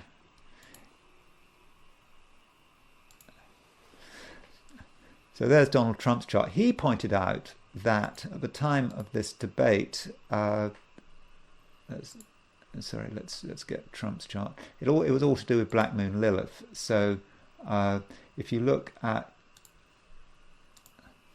Black Moon Lilith at the time of the debate, true Black Moon Lilith at the time of the debate was at 17 Libra. So true Black Moon Lilith was exactly on Trump's Jupiter. I mean, that's just one planet. I mean, I wasn't entirely convinced about it, but it probably didn't help. I mean, I suppose you could say Jupiter is the way Trump was, trying to express his vision, but true Black Moon Lilith didn't help. Maybe he was sidetracked. It was often sidetracked by attacks on his ego, talking about people eating dogs in some town in Ohio. It all didn't help. So, where does this leave us? And by the way, I should say that in the debate on October the 3rd, 2012, the first debate of the 2012 election cycle, when Romney was up against Obama, Romney trounced Obama. Obama lost the first debate in 2012. I think there's absolutely no doubt about that. So losing a debate is not necessarily the end of the world. But I think as far as Kamala and the Democrats are concerned, this debate happened when Venus and Saturn were in mutual reception. And if you take Saturn as a Democrat, this is a time when when things are looking good for the Democrats. And Venus will not stay in Venus will not stay in Libra forever. And the moment Venus moves out of Libra and moves into Scorpio, which takes place on September the 23rd, maybe the 22nd, 23rd, depending on where you are, but I suppose 23rd in America. Several things happen. Venus moves from being in its own sign to being in its detriment, and it is no longer in mutual reception to Saturn. Saturn, ruler of the Democrats, is no longer dignified by being in mutual reception to Venus. So you'd expect on the 23rd that benefit which that reception is giving to go. Now, I gather that Kamala Harris is calling for another debate. So if there's another debate and it happens after September the 23rd, if it happens in October, then things could be very different. She's not going to have the benefit of that Venus-Saturn mutual reception. So if I were to advise Kamala Harris, I would have advised her not to have another debate, because I suspect that the debate might not work as well. But I mean, you've got to look at the overall chart. But she certainly would not have the advantage of the Venus-Saturn mutual reception, well, unless, of course, they're scheduled a debate really quickly to happen before September the 23rd. So really, that's all I want to say about the debate. And now I want to consider the aspect between the Sun and Jupiter. So today there is an aspect between the Sun and Jupiter. And, you've got the sun in Gemini, Sun in Virgo, Jupiter in Gemini. And so what is this aspect about? This aspect can be about excess. Sun is about who we are and how we assert ourselves and our basic identity. And so Sun square Jupiter may be excessive. I've got Sun square Jupiter, by the way. And so Sun square Jupiter may be perhaps getting involved in something that just takes us over. And we don't know when to stop. That might be one way of doing it. Sun can be quite moralistic. Sun square Jupiter can be moralistic because Jupiter is a moralistic planet. It does have a sense of right and wrong. It follows a particular philosophy, and so that might be how it works. And it can also just be excessive in terms of behavior, doing things which are extreme, which shouldn't be done. And you take something too far and you get hurt. So as far as, okay, I better show you my own chart. I'll show you what I mean. Here's my chart. There's my Sun, 8 Gemini, and there's my Jupiter in the 12th house. Jupiter, conjunct Chiron, as you know, but so Sun square Jupiter. I suppose you have to look at my Jupiter. My Jupiter is in the 12th house, and Placidus 12th house. Okay, you could say whole sign 11th. I do feel it has a sort of 12th house feel to it. So 12th house can be about sort of dreams. It can be about fantasies. It can be about floating off on something that is really quite unrealistic. Maybe that's just astrology. I mean, that's just an insane idea to try to set myself up as an astrologer and just to throw everything I've got at it. I mean, doing these YouTube videos, I've been doing it, 2 hours a day, which is excessive. I mean, these videos, some people say, well, it is ridiculously long. I'm doing these videos that are over 2 hours long. I don't know when to stop. And so that could be my Jupiter square the Sun. Of course, there's also the whole sort of psychology of the thing. I have got this really horrible memory. I mean, I've got this horrible memory for the past. I don't really forget. I mean, I've got a bad memory for many things. I can't learn poetry. I'm hopeless at languages because I'm no good at memorizing things by rote. But apparently that's not supposed to be how you learn languages. But what do I know about languages? But I have a memory for events. My memory for events is really very, very good. I mean, good. I don't necessarily good in a good sense. I think it can be quite overwhelming, and that might be that Jupiter and Pisces in the 12th may be sort of overwhelmed by the past. If you look at my videos, I do bring up the past quite a lot. I bring up my own past, my own memories. And so that might be how Sun square Jupiter is working in my own chart. So that's just a thought. I don't want to impose my chart on you, but as I have Sun square Jupiter, I thought I better talk about it. So looking at some other people who have got Sun square Jupiter. Antonin Scalia. So Antonin Scalia was a Supreme Court justice, and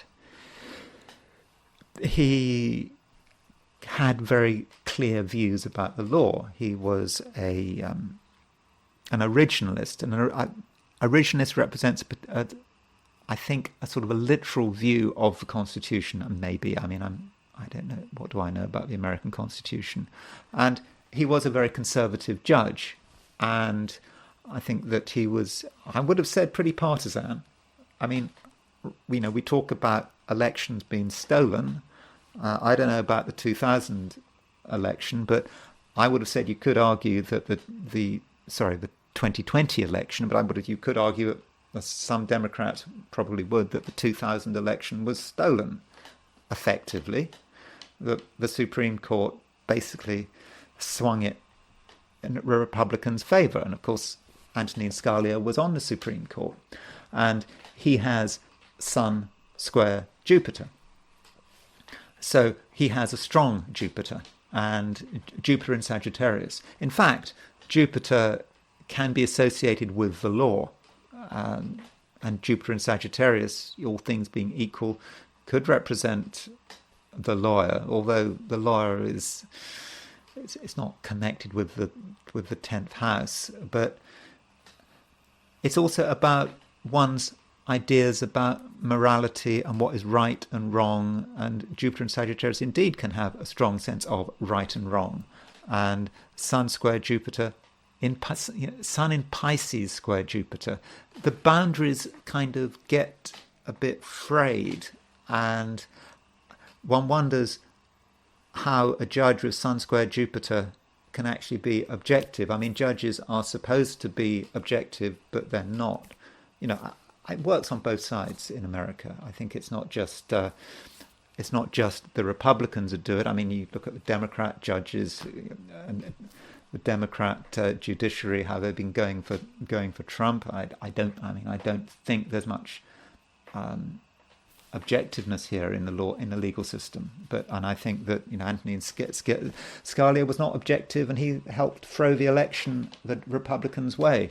And yes, he has Sun square in the 2000 election, that is, and having strong ideas about the way the Constitution had been interpreted, and not being able to entirely separate out his own political beliefs from his practice as a judge. And that's, I would have said, that was Sun in Pisces square Jupiter in Sagittarius. You could also point out that actually, if you look at Antonin Scalia, he was somewhat overweight, as far as I could see, maybe even obese. And that can be Sun square Jupiter.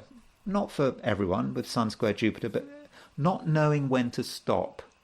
That can be. That's actually a tendency. For example, I don't think I'm overweight, but for certain things that I eat, certain things, if it's there, I want to eat the whole lot. I just eat. I can eat huge amounts of one thing in very concentrated periods of time, particularly dried fruit. I mean, if you give me a huge bag of figs, for example, I can eat the whole lot. I know it's going to make me sick, but I will just eat it just like that. And that might be how Sun square Jupiter works. So that's Antonin Scalia.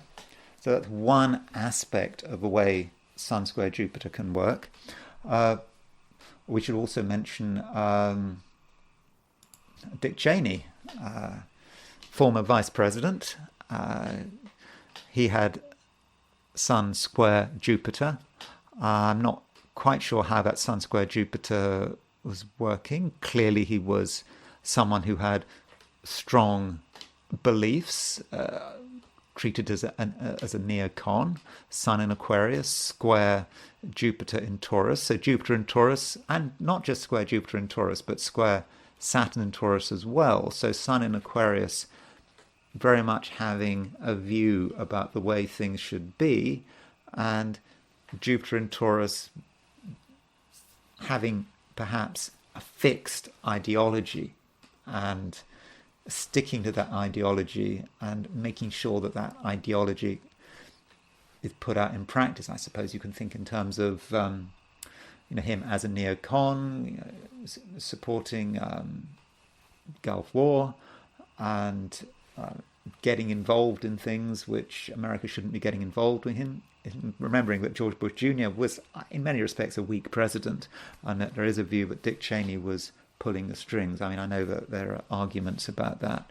So that is Dick Cheney. Interestingly, Dick Cheney, his midheaven is interesting because it's 2759 Taurus, and what does it mean when you've got Saturn on your midheaven? So if you look at Dick Cheney's chart, again, this is not really about Sun square Jupiter, but just kind of a reminder about how transits might work. So his midheaven was at 2759 Taurus. At the time of when he won the presidential election, Saturn was retrograde, moving retrograde onto his midheaven. Saturn was very close to his midheaven. So if you had been trying to predict the 2000 election result on the basis of Dick Cheney's chart, the vice president, you might not have been too comfortable about the fact that he had Saturn in Taurus retrograde moving onto his midheaven. That's not necessarily a particularly good signature. So that's something to bear in mind. Saturn on midheaven, conjunct the midheaven, just can mean just being successful. Just on the midheaven doesn't matter. Saturn is a planet of leadership, and so that can certainly be how it works. There was another event when Dick Cheney was going out shooting with a friend of his in 2006. When he was still vice president, and look at Mars. Mars was at 2705 Taurus at the time of the shooting. So Mars was exactly on his midheaven. The guy didn't get killed. But he just got wounded. I don't know what Cheney did, but Cheney shot him by mistake. Anyway, I thought I would point that out. Now, Sun square Jupiter can be about just excessive behavior, taking things too far. So the racing car driver Ayrton Senna, who was killed in the San Marino Grand Prix, had the Sun at 0 degrees Aries square Jupiter in Capricorn. As Sun 0 degrees Aries, that's a standard Aries profession, isn't it? Driving racing cars. That's what Aries likes to do. They like to go very fast. And it's in the third house. Third house does have a certain relationship to racing. So that Sun does kind of fit, but it's square Jupiter. And that Jupiter in Capricorn, may at times take things too far. And if you're driving around at, I don't know how fast they go, several hundred miles an hour, whatever, there is a danger for exceeding one's abilities or doing something that in the end kills you on the racetrack.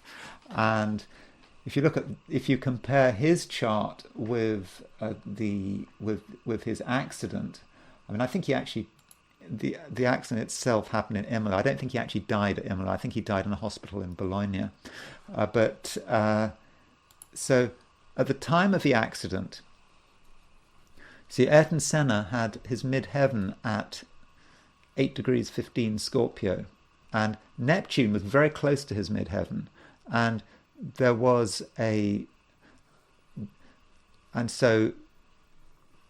so there was, at the time of the accident, a Sun-Jupiter opposition. Now, it was it wasn't an exact Sun-Jupiter opposition, but this Sun-Jupiter opposition was actually exactly on his midheaven IC axis. And so it was hitting his midheaven. Jupiter was on his Neptune, and because he has a Sun-Jupiter square in his chart, he may have been particularly sensitive to the Sun square Jupiter energy there. And talking about people who died, who had Sun Jupiter, who are perhaps known for their deaths, I suppose we think of Ayrton Senna. I'm not going to know much about Ayrton Senna, but his death was certainly a major news item. I remember it when it came out, listening to it on the radio. Then there is Mohammed Bouazizi. Now, Mohammed Bouazizi was the street, what do they call, street hawker, whatever. He was trying to sell stuff in in Tunisia, and he was the one who set himself on fire on the beginning of January 2011. And this was a very important event because it led to the Arab Spring. The Arab Spring started with him setting himself on fire. It didn't just lead to the overthrow of the government in his country, in Tunisia, but it led to the overthrow of Arab countries, numerous Arab countries, Libya, Egypt, and so forth, and of course the United States, in trying to take advantage of the Arab Spring with catastrophic results. We're still seeing those results. Look at the AfD in the polls in Germany. That is largely because of this massive influx of Syrian refugees, which largely came because of the Arab Spring, and that's because of the United States interfering in, for example, the affairs of Syria. And of course that's down to Hillary and I suppose Obama. So if you're worried, if you want to blame someone for the AfD doing so well in Germany, blame Hillary, perhaps. So Mohammed Bouazizi, he had the sun at 8 degrees Aries and his Jupiter was at 11 degrees Capricorn. So if you've got Sun square Jupiter, that may incline you to do something that is extreme. Sun in Aries. Sun in Aries, I need to act. And what happens when your action is inhibited? He was trying to sell stuff on the streets of on the streets of Tunis. He was being harassed. He was having his goods taken away from him. And he tried his best, and out of sheer frustration, in the end, when he couldn't do anything else, Sun in Aries wants to do something, he set himself on fire and died. So there is that Sun in Aries square Jupiter in Capricorn. So that is a way in which Sun Jupiter can work. It needs to take action, and perhaps if Sun square Jupiter doesn't know what to do, can't think of anything else, then perhaps this is what it does. And turning to someone else, a couple of politicians, the president of Venezuela, who is Nicolas Maduro, don't know his time of birth. So he has Sun in Sagittarius, square Jupiter in Pisces. So he's got his Jupiter conjunct. He's born about 6 months after me, about that, around the same time as Keir Starmer was born in September 1962. So Sun square Jupiter. I don't know much about Maduro, but Sun in Sagittarius, you could say that Sun in Sagittarius has a certain idea about the way things should be. Jupiter in Pisces can be quite ideological. And so Sun square Jupiter doing whatever he can to stay in power and perhaps being a little bit excessive about it. But I mean, I don't want to say too much about it because, I don't really know a lot about Nicolas Maduro, but he certainly has Sun square Jupiter. And finally, Benjamin Netanyahu. So Benjamin Netanyahu has Sun square Jupiter. So so he's obviously in the news all the time, and there is his Sun at 27 Libra, and there is his Jupiter at 24 Capricorn. I mean, he was born in the late morning. We don't exactly know when, but you could say Sun Jupiter, he doesn't know when to stop. Perhaps that represented some of his activities as a politician, maybe some of his financial activities. I mean, it is said that the reason he wants to stay in power is because he wants to stay out of prison, because of whatever he's done financially and so on. But now he is Prime Minister of Israel, and he has access to weaponry. You could say, if you are a critic of his attitude to Gaza. If you've got someone who's got Sun square Jupiter, who's trying to stay in power, and I suppose you've got a link there with Maduro. Nicolas Maduro is trying to stay in power, and so if you've got someone with Sun square Jupiter, they will do everything they can to stay in power, and they will use the full force of the state. And with Benjamin Netanyahu using the full force not just of the state, but of course of the armed forces. And so if those who criticize his activities in Gaza could say, well, this is excessive behavior, which is leading to lots of people dying. And so that might be how Sun Jupiter square is working, and perhaps not being reasonable. I mean, at least that's one view. So those are a few charts of people with Sun square Jupiter. Obviously, they're extreme charts. They're famous people. They're maybe not typical, but I think they just give a flavour about what Sun square Jupiter could be about. Anyway, thank you very much for listening. I hope this time round you actually get to hear this video, and that the volume hasn't been destroyed or never existed.